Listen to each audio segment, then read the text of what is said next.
Círculo completou oficialmente no dia 6 de julho, agora, né, de 2023. E o que a gente pode falar do Círculo? Ele foi fundado com o objetivo de manter viva a história e a cultura dos nossos imigrantes. A ideia de fundar o Círculo foi essa, havia muitas pessoas interessadas aqui na nossa comunidade que tinham essa vontade de conhecer a história da nossa cidade, da nossa gente, dos nossos antepassados, que eram originários desta região, Tirol, que hoje chama Trentino. Então, criamos o Círculo Trentino. Foi em 1993. Nós criamos isso durante a Festa Nacional de Champagne. Porque o que faz a gente fazer parte dessa entidade, dessa junção de pessoas, é o interesse, como a Ângela falou assim, pelas nossas origens, né? Por entender melhor assim, o que o meu nono dizia, por que a minha nona tinha aquele provérbio.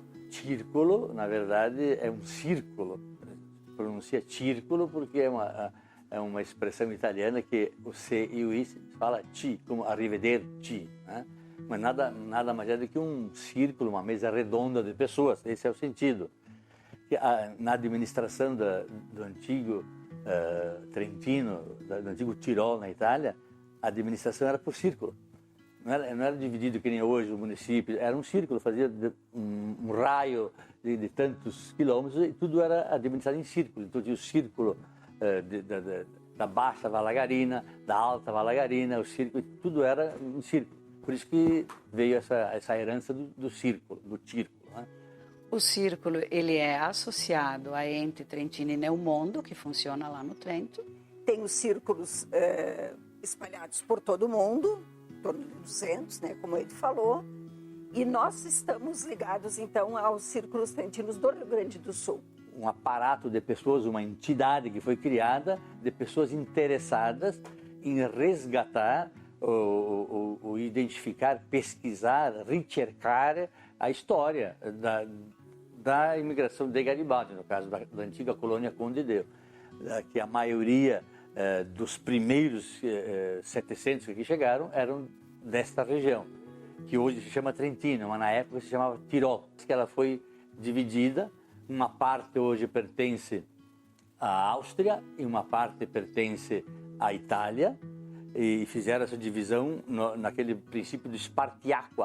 Pegaram o ponto mais alto dos Alpes, a água corre para cima, fica um país. A água corre lá de baixo, fica outro país. Isso se chama Spartiacque, que é o divisor das águas. Porque quando os imigrantes vieram para cá, esses trentinos, esse território ainda pertencia à Áustria. Então, eles se declaravam austríacos, tiroleses ou trentinos. E aqui também conhecidos como sem bandeira, né? Sem bandeira. E inicialmente o Círculo trabalhou bastante em identificar quem eram os trentinos que moravam em Garibaldi, porque a gente sabe que o primeiro imigrante foi o Cirilo Zamboni, que chegou em novembro de 1875. E depois, em dezembro, chegou o padre Tjeker, que acompanhou os 700 primeiros imigrantes que vieram do Trento. Nos primeiros anos, mais era a descoberta dessa identidade trentina, dessa identidade tirolesa, culturalmente falando. Houveram intercâmbios com troca de experiências, vieram peças de teatro se apresentar aqui, corais cantar aqui e vice-versa, etc. Dentro desse aspecto, as atividades desses 30 anos foram de manter também um relacionamento com a Itália, com a província autônoma do Trento. Bom, além dessa entidade prestadora de coisas boas para a comunidade em geral, despretensiosamente, ela ajudou a fazer essa aproximação. Justamente que nós estamos falando de uma aproximação sentimental, uma aproximação cultural, né? Me permite voltar lá para a terra do meu bisavô, onde ele nasceu, onde ele ia na missa, onde ele ia na escola, onde ele brincava, onde ele trabalhava nas terras.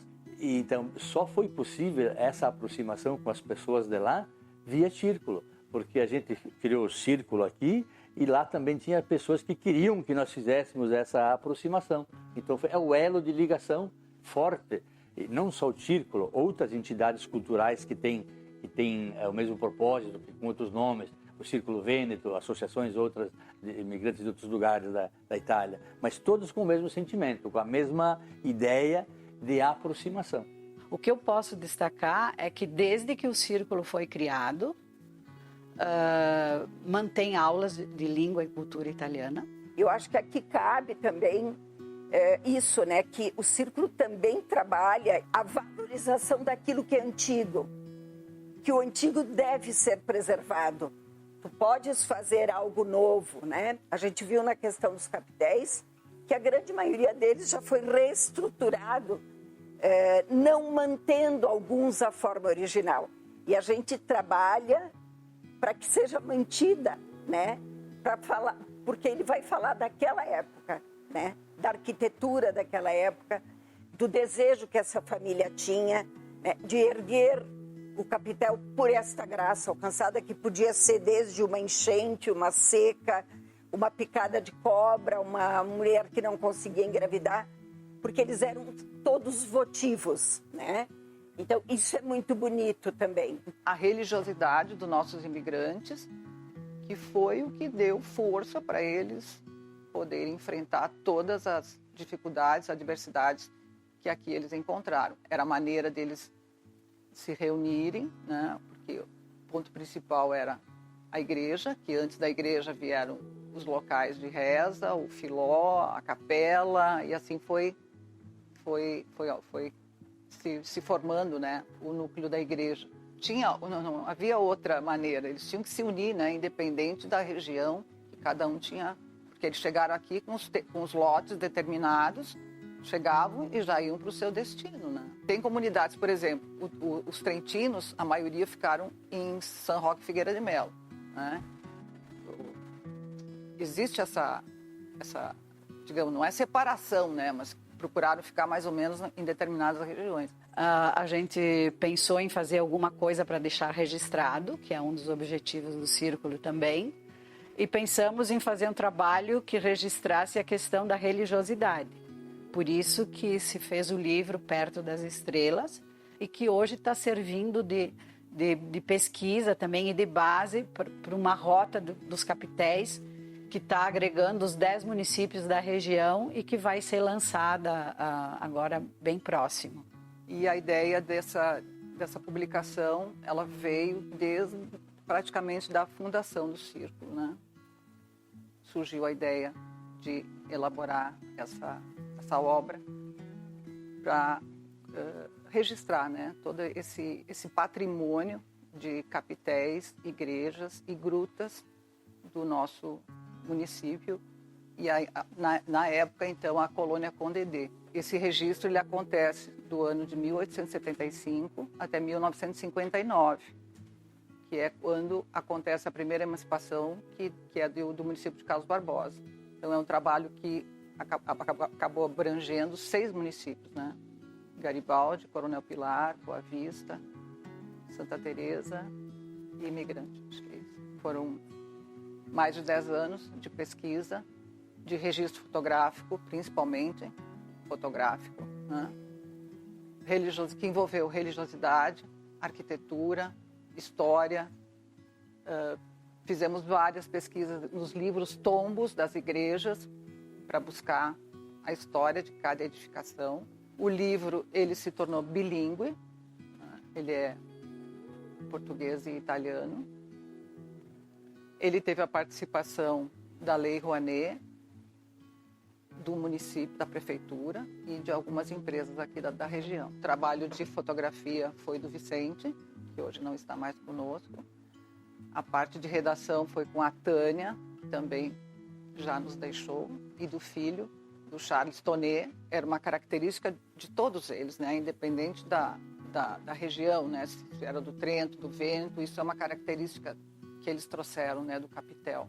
Hoje o Círculo já está bem mais aberto, né? Digamos, as coisas modificaram, já teve edição de livros, Caminho Cidadania da Curso de Italiano, enfim, né? É uma entidade italiana muito atuante, muito forte e muito bem estruturada nesse aspecto. Tem uma boa biblioteca, bons professores, uma boa equipe que trabalha. Então, no encontro de 2019, que Garibaldi sitiou, a gente lançou essa obra da Rosa Zamboni Gordini, É importante falar dela, ela foi também uma das fundadoras do Círculo, junto com o Edemar, junto com a Dona Odete.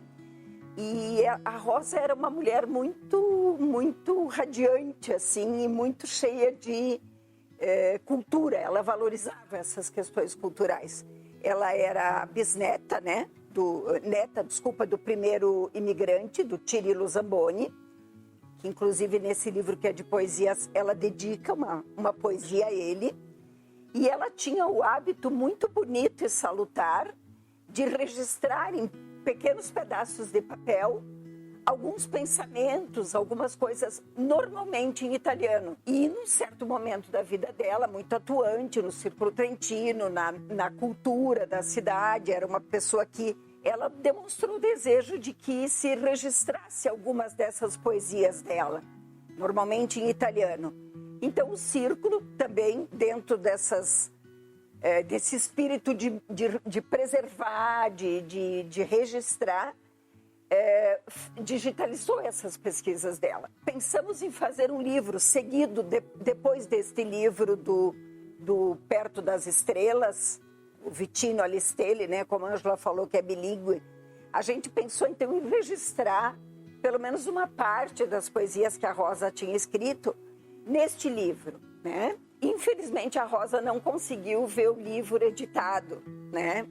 Porque ela faleceu antes dessa data ela faleceu em 2016, e aí o livro foi editado então nesse encontro dos Círculos Trentinos, que é uma outra coisa que a gente procura também participar. O início da imigração, ela aconteceu aqui na Buarque e na linha Figueira de Melo, e esses 700 primeiros imigrantes se estabeleceram nessa linha, né, nesses locais.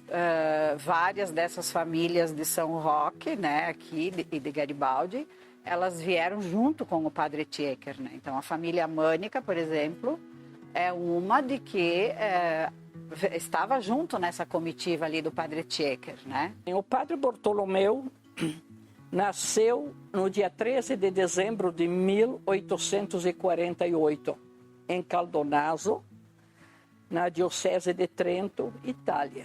No início de sua missão, ele teve a ideia de acompanhar junto com a sua família e com mais 4 irmãos, uma caravana que estava sendo organizada para vir para o Brasil. E o padre veio como líder espiritual. Ele certamente teve muitas dificuldades, e não vieram só homens ou um grupo pequeno, tinha 700 pessoas, homens, mulheres, crianças, mas chegaram em Forromeco. Forromeco, a família Tiecker, que era composta pelos pais e 4 irmãos, trabalharam tanto quanto, eu acredito, o grande grupo. Em Forromeco, a família resolveu construir um moinho, porque tinham que pensar também pela sobrevivência. Um moinho e uma serraria. Depois que ficaram uns anos aí, o padre Bartolomeu, eles resolveram vir a Garibaldi. O padre Bartolomeu acompanhou um determinado número de imigrantes, que eram 700 no total, vieram para a colônia Condé. E na colônia Condé chegaram em 1875, se acomodaram da maneira que deu. E em 21 de março de 1876, ele sentiu a necessidade, uns dias antes, é lógico, de improvisar e de ter um local para rezar uma missa na colônia Condé. Então, em 21 de março de 1876, ele rezou a primeira missa em Garibaldi, que era a colônia Condé. É um detalhe que é um marco histórico, porque diz a história que foi na estrada. A gente imagina que foi na estrada Buarque de Macedo, que foi a primeira traçada, e poderia ser próximo à atual Praça Loureiro da Silva. ele tinha uma casa pequena construída, uma casa de madeira construída onde é a Capela dos Freis, aí a Rádio Garibaldi, e ele morava aí. E na época os padres podiam ter capital, podiam ter terras em nome deles. E ele recebeu do governo brasileiro na época um bom pedaço de terra localizada aqui no centro de Garibaldi, onde tem a prefeitura, a praça, a paróquia, a Rádio Garibaldi. E quando ele resolveu sair de Garibaldi, em 1893, ele certamente tinha obrigação de conversar com o bispado de Porto Alegre. E ele chegou na Cúria e, por surpresa dele, encontrou um grupo de freis franceses que estavam lá à procura de um lugar no Rio Grande do Sul para se estabelecerem. E aí o padre contou para o bispo que ele estaria disposto a sair realmente e que era uma oportunidade para os freis ficarem aí. E ele doou, então, a casa e a parte e as terras que ele tinha para os freis. E os freis moraram nessa casa por vários anos e depois, é lógico, né, se acomodaram de uma forma mais adequada. Digamos que agora a gente está num movimento, né, não só nosso, mas de outros municípios também, né, outras entidades, de estreitar esses laços. Eu acho que estão todos mais próximos, né? E depois de uma vez, duas vezes, 3 contatos, aí hoje as pessoas praticamente se sentem como próximas e familiares, né? Se visitam, se falam, hoje estão no Facebook, na internet, mais facilmente do que era tempo atrás. Não tem como separar a nossa vida dessas coisas hoje. Então eu vejo que o círculo, por exemplo, na minha vida, ele me fez compreender muitas coisas da minha família, dos meus antepassados, valorizar o presente e entender que se a gente não valorizar, não preservar, não mostrar para as gerações mais jovens também que isso é importante, o que nós vamos deixar de fato como cultura, né? A gente precisa saber de onde veio, valorizar o que se tem, para saber para onde a gente quer ir.